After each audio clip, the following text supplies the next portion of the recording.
So this is part 5 of Rainbow Factory. I think this might be coming in like 6 parts, I have no idea. So, here we go. I thought you cared for me. After all the help, all my life, you treated me like a little sister. I treated you like my big sister. You were my big sister to me. You were the only family I ever had, and you knew it. Tears were pouring down her face now, obscuring her vision again. Her throat hurt from crying and shouting, but she couldn't stop. After everything, you're just gonna let me die? I tried so hard for you. She stared at the floor for a moment. Everyone was silent. Then Scootaloo looked up slowly. While she couldn't see from the sadness in her eyes, she looked straight at Rainbow Dash. Straight into those rosy eyes, past them, and deep into Rainbow Dash herself. I thought you loved me. Rainbow Dash returned the look. Her eyes revealed no emotion, no love, no care, only apathy. Slowly, however, they glared at Scootaloo. Pure, seething hate erupted from Rainbow Dash's mouth as she screamed in return. I did love you! I tried so hard for you. I taught you everything I knew, in hopes you would pass your test. I knew that you had it in you, kid. I knew what they did here.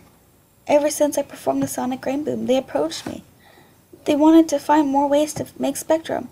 They thought that if I was capable of making rainbows, I could help them make its components. Well, they couldn't.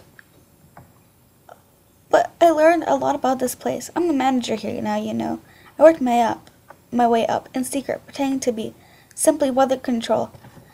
How do you think I could afford that massive house over Ponyville? How do you... She trailed, shaking her head, remembering her anger suddenly. I tried all right.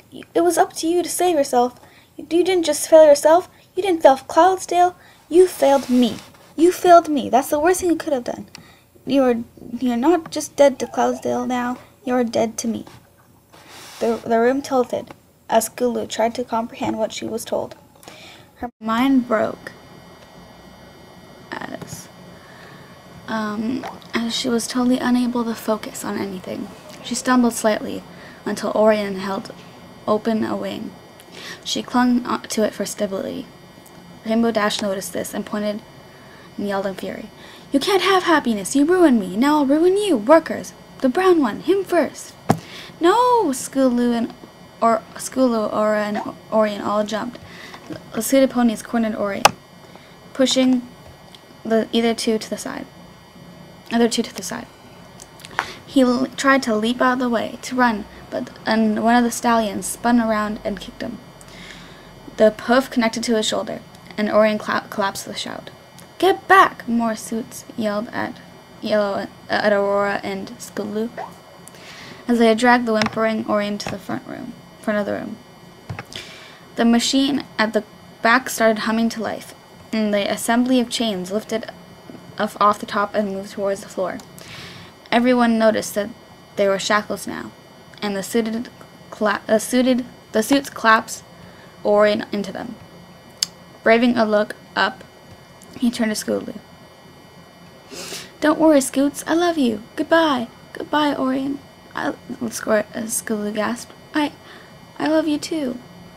With that, the chains pulled tight and lifted the brown Pegasus all the way up the gears. We find the machine works better if the ribs are broken, Rainbow Dash explained, apathetically. The chain spun around in opposite directions, twisting Orion.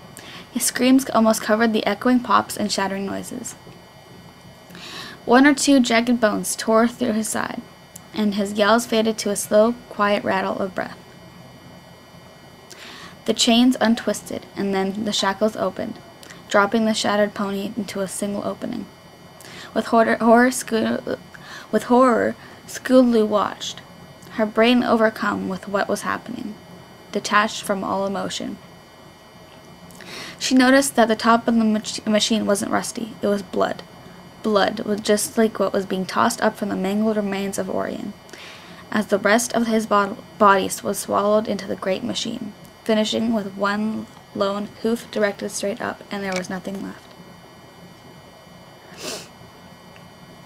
As the horses over the green and red vats of Spectrum started spewing As the hoses over the green and red vats of spectrum started spewing their brilliant colors, Scootaloo's vision started to fade, and the next thing she noticed was Aurora's concerned, broken voice saying her name as Scootaloo flopped to the side. "Scootaloo, get up! Get up now! Hurry, Scootaloo, wake up, wake up!" Scootaloo shook her head, briefly wondering where she was and what was happening. In a flash it all came back, and she jumped onto her feet.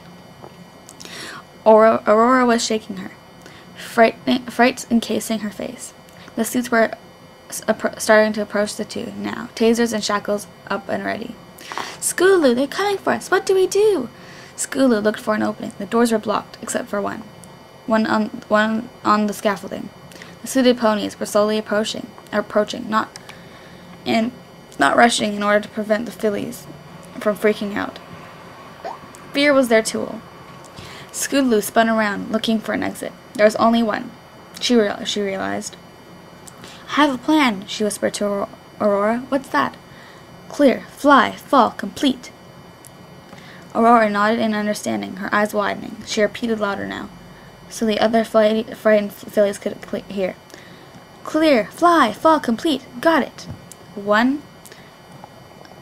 Scootaloo started counting. 2. Aurora squeaked. She backed into Scootaloo. The suits were mere feet away. 3! A collective shout reverberated. My God, sorry. Around the room as every filly that could actually fly took off. The suited ponies gasped and fell back, unsure where to go. There was too much confusion. A few of the faster-thinking ones took off as well, tasers at the ready, aiming at the closest Pegasus they could take. "Step 1. Clear!" Scootaloo screamed. With her command, the failures started targeting the dark ponies in droves. Hooves connected with their heads. And while some of the students fell lifeless to the floor, the majority of casualties were the suited ponies.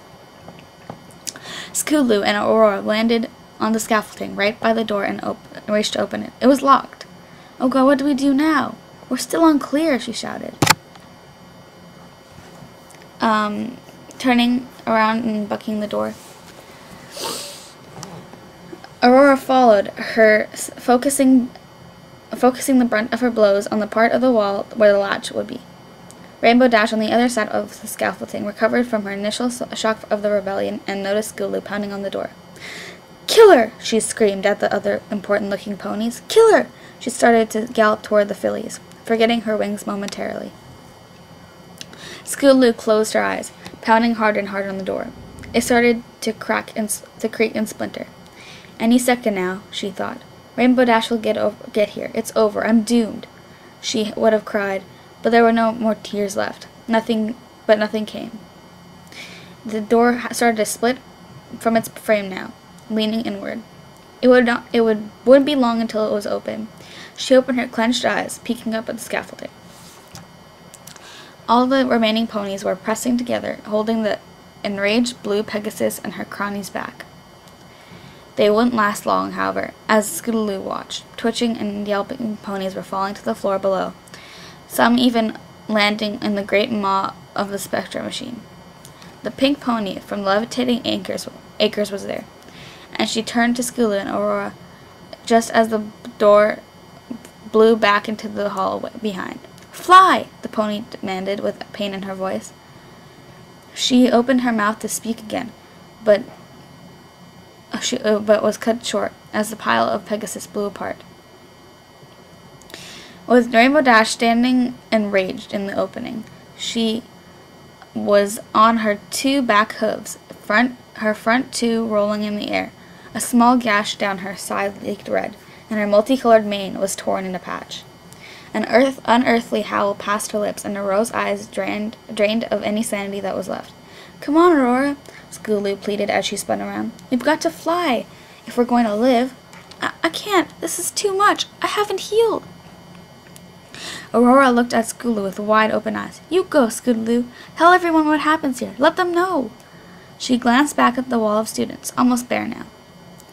as Rainbow Dash's bloodlust tore them to pieces. Her blue coat was now glistening